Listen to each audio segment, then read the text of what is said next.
Was this thread on Reddit, I think in a left-leaning forum, that said, people of the left, can you give me a good example of who you think a positive male role model would be? And the top voted one was Aragorn from Lord of the Rings. What about Fabio? You've had to go to a fantasy land in order to be able to find somebody who's sufficiently pure. So I wanted to talk a little bit about this. I like Chris Williamson. I thought, the podcast was fine, but I noticed that little moment, and there's other moments like that. And, Chris Williamson does a lot in the self-development world. He has a lot of great advice. He's trying to get into this modern wisdom space. And I find this kind of thing very prevalent in the view we have today, which is that reading literature, that creating in your mind this kind of model through art is impractical, inappropriate, nerdy, or dumb, or not the right way. And the implication of what he's saying in this moment is that it's wrong to have a literary character, or in this case, a particularly fantasy model, which, by the way, Aragorn is like the traditional heroic type that goes all the way back to the Iliad, Achilles, but we'll talk about that in a minute. But this is, if you're talking about modern wisdom, Chris Williamson and Joe Rogan at laughing at this is 1,000,000% wrong. You should be getting your role models from art. All your role models should come from art. All of them. Now, can you learn things from people in the real world? Yeah, of course. In how they implemented what they understand from role models for a good life. So we all have models in our lives. We all have archetypes, ways of being, whether we understand it or not. One of the chief reasons to read literature and to read widely in literature is to develop clearly in your mind the models you want to be. One of the best arguments I've ever heard for the value of teaching literature, serious literature, not just reading books in general, but like real literature, reading the Iliad at 15, is because when you're young, it's like you have a menu book of the kind of people you want to be. I want to be like this. I want to have these characteristics. I want to have these characteristics. I want to emulate this kind of person. And Aragorn, from Lord of the Rings, has great heroic characteristics. He's brave and courageous. He goes through an arc. He's reluctant, to take on certain responsibilities, but he eventually takes them on. Those are generic heroic characteristics that have been around for thousands of years. You could see them in Beowulf. You could see them in the Iliad and the Aeneid. I think he's very much a Virgil type character. He's definitely a Beowulf type character because we know a lot about Tolkien's interest in that work in particular. So when you're building a model of things in your mind, you need a perfect model of that thing.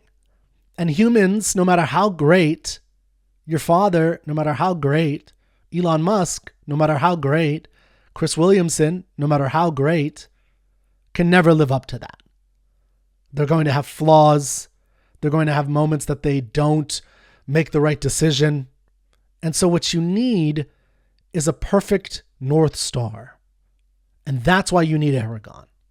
You need those characters to say, no, this is what would do. Religious people know this very well.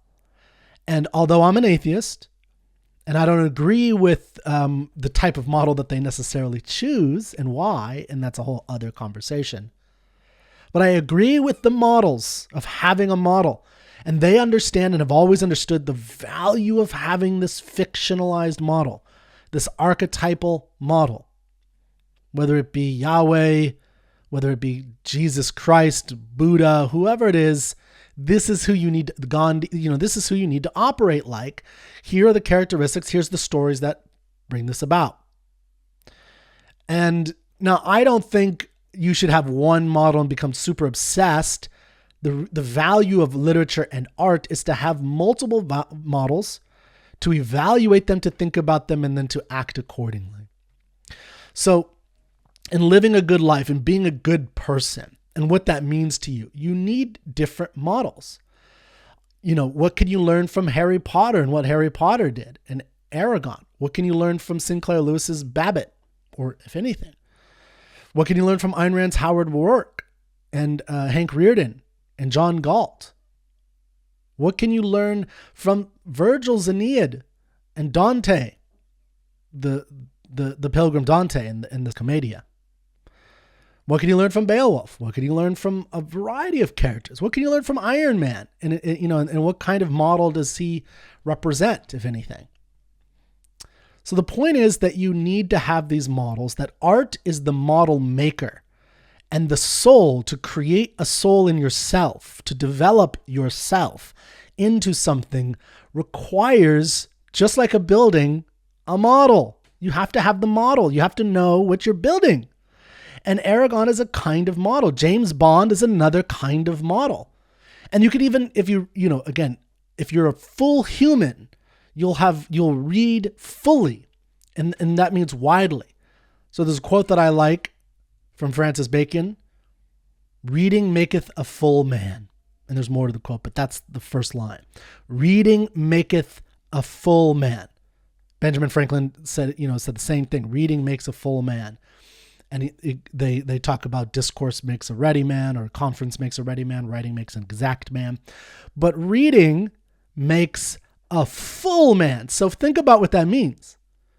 If you don't read, if you're illiterate, you're empty or less full. Maybe you're not completely empty because you're hearing words outside of that. The more you read, the more full you are. Reading as an active process makes you a full man. So you need to go out and read. Now, let me just say this last thing. I'm not opposed to biographies. I love biographies. I love autobiographies.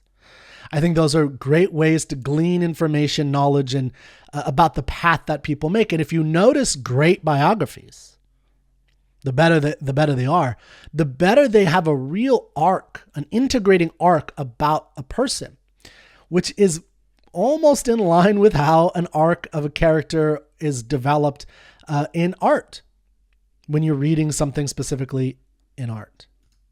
So you need these to agree.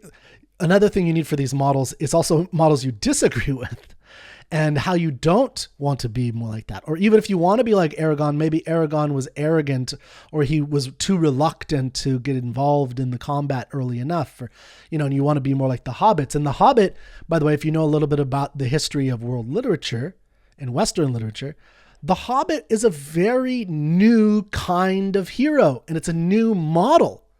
It's a model based on the heroicism of the everyday little person.